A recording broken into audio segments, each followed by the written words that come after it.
Some people leave a conversation. Other people leave the conversation and then keep hosting it in their head for the next 6 hours. You know the type. Maybe unfortunately, you are the type. The meeting ended at 3:40, but at 11:52 p.m., you are still replaying the exact moment you said, "Yeah, that makes sense." And now you're wondering if it sounded passive-aggressive, fake, insecure, or weirdly robotic. You reread your own text message like it was a hostage note. You zoom in on somebody's facial expression by memory. You remember a 2-second pause like it was a major historical event. And if somebody's energy drops by like 3%, your brain goes, "Amazing. We are now under social investigation." So let's say this clearly. You are not insane. You are not broken. And you are not too much, just because your brain doesn't know how to emotionally clock out. A lot of people think this habit means they're awkward, weak, needy, or overly sensitive. But that's not actually what's happening. What's happening is your mind treats human interaction like important data. And once the conversation is over, your brain starts reviewing the tape like a suspicious little detective with abandonment issues. It's exhausting. It's unfair. And honestly, it makes normal life feel like you're constantly being audited by your own nervous system. But the weird part? This habit is not random. It's not stupidity. It's not drama. It's pattern detection with nowhere to go. It's emotional threat scanning without an off switch. It's your brain trying to protect you from pain by studying every possible clue after the fact. And yes, that can feel miserable. But it also means something deeper about you. Here's the simple version. Human beings are wired for connection. Your brain does not treat social experiences like small things. It treats them like survival-relevant information. Because for most of human history, being rejected, isolated, humiliated, or pushed out of the group was not just emotionally painful. It was dangerous. So your nervous system evolved to pay very close attention to social cues. Tone, facial shifts, silence, distance, tension, approval, disapproval. Some people can brush that stuff off faster. But if you grew up in an environment where people's moods were unpredictable, where love felt conditional, where conflict felt unsafe, or where you had to read the room to stay emotionally secure, your brain may have gotten very, very good at one thing: scanning for relational threat. That means after a conversation ends, your brain doesn't always register, "Okay, we're done." It registers, "Debrief immediately, search for danger, find the mistake before the mistake costs us love, safety, status, or belonging." That's why you replay the wording. That's why you obsess over tone. That's why one awkward joke can follow you into the shower, into bed, into tomorrow morning's coffee. Your brain is not just remembering, it is trying to prevent future pain. The problem is, once this pattern gets overactive, your mind stops being a helpful analyst and turns into a full-time prosecutor. It's not using awareness to understand. It's using awareness to accuse.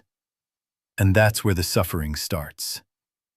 So here are the signs you don't just think about conversations. You autopsy them. Sign number 1. You replay tone more than content. Somebody could literally tell you, "No worries, it's fine." And instead of receiving the sentence, your brain goes, "Interesting, but was it fine? Or fine with hidden resentment?" Because the second syllable felt emotionally underfunded. You don't just hear words, you hear temperature. You notice the pause before sure. You notice when thanks looks normal in text, but somehow feels emotionally left-handed. You notice when a friend says, "ha ha," instead of "ha ha ha," and now your brain is in a lab coat studying the decline of your relationship. This is why you can leave a conversation that sounded normal on paper, but something in you still feels unsettled. You picked up on a micro shift. Maybe it was real, maybe it wasn't. But your mind would rather investigate than relax. Sign number 2.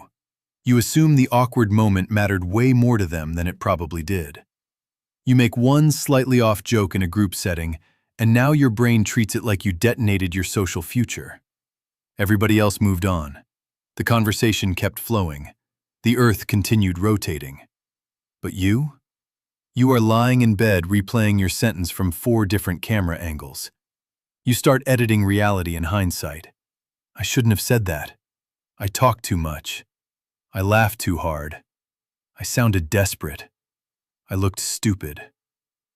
You build an entire emotional documentary around one moment that other people probably filed under mildly forgettable Tuesday. And this is the brutal part. The more socially conscientious you are, the easier it is to overestimate your impact in the negative direction. Not because you're arrogant, because you care. You care how you land. You care how people feel around you. You care whether you accidentally crossed a line. That caring is beautiful, but without balance, it turns into self-surveillance. Sign number 3. You reread messages like they contain hidden legal meaning. You send a text, then immediately reread it, then maybe edit it, then reread their reply, then reread your original message again to see how it may have been received. By this point, you're no longer texting. You're performing forensic linguistics, especially if the reply is short. Sounds good. Cool. Great. Nice. Simple. Normal. Unless you are you. Then it becomes, sounds good, with a period? That feels chilly. Sounds good, without an exclamation point? Are we in trouble? No emoji. Interesting. Deeply sinister. Possibly the end. And yes, intellectually you know this is ridiculous. But emotionally, your body reacts like uncertainty is a threat. Because for people who replay conversations constantly, ambiguity is not neutral. Ambiguity is where your brain projects worst-case meaning. You don't just want communication. You want reassurance hidden inside communication. And when it's not there, your mind starts manufacturing theories. Sign number 4. You feel responsible for everyone else's shift in energy. This one is huge. Someone gets quiet after you speak, and your first thought is not, maybe they're tired. It's, was it me? A coworker seems a little off in a meeting, and now you're replaying the whole interaction on the drive home. A friend takes longer to answer than usual, and your nervous system is already writing a breakup letter for a friendship that technically still exists. You became so skilled at reading emotional weather that now every cloud feels personal. That's what hyper-awareness does when it loses boundaries. It convinces you that noticing a change means owning the cause. But people have entire inner worlds that have nothing to do with you. They have stress, hunger, bad sleep, weird mornings, family stuff, money stuff, body image stuff, random headaches, and existential dread before lunch. Not every vibe shift is your fault. Sometimes the room changed because life exists. Sign number 5. You keep replaying conversations because you think the replay will finally give you control. This is the sneakiest one. Your mind tells you, if we just analyze this one more time, we'll figure it out. We'll get certainty. We'll know whether they're upset, whether we embarrassed ourselves, whether we should apologize, whether we ruined everything forever. But most of the time, the replay does not create clarity. It creates more branches, more interpretations, more possible meanings, more imaginary scenes, more self-doubt wearing the disguise of problem solving. You think you are searching for truth, but half the time, you are just feeding anxiety with better graphics. And that's why overthinking feels productive while quietly draining your peace. Now here's the part your self-criticism never tells you. The fact that you replay conversations so intensely does not mean you are socially defective. It often means you are highly perceptive. You notice nuance. You pick up on patterns. You feel shifts that other people miss. You track emotional detail with almost scary precision. That is not nothing. That is adaptive intelligence. A lot of people move through relationships half asleep. They miss subtext. They bulldoze past emotional cues. They don't reflect. They don't repair. They don't notice. You notice. Your problem is not that you are aware. Your problem is that you keep turning your awareness inward like a knife. You use your sensitivity to cross-examine yourself. You use your perception to build cases against your own worth. You use your emotional intelligence like it's only valuable if it prevents everyone from ever misunderstanding you. But that is too heavy a job for any human being. The goal is not to become less observant. The goal is to stop treating every imperfect interaction like evidence that you are hard to love. Because most of the time, the conversation is over. The danger is not still happening. And your nervous system does not need a courtroom. It needs reassurance. It needs boundaries. It needs the ability to say, I noticed that. I care about that. But I do not need to destroy myself to prove I'm a good person. That is the shift. Your mind can be a pattern detector without becoming a punishment machine. Your sensitivity can be a gift without becoming a full-time emergency alert system.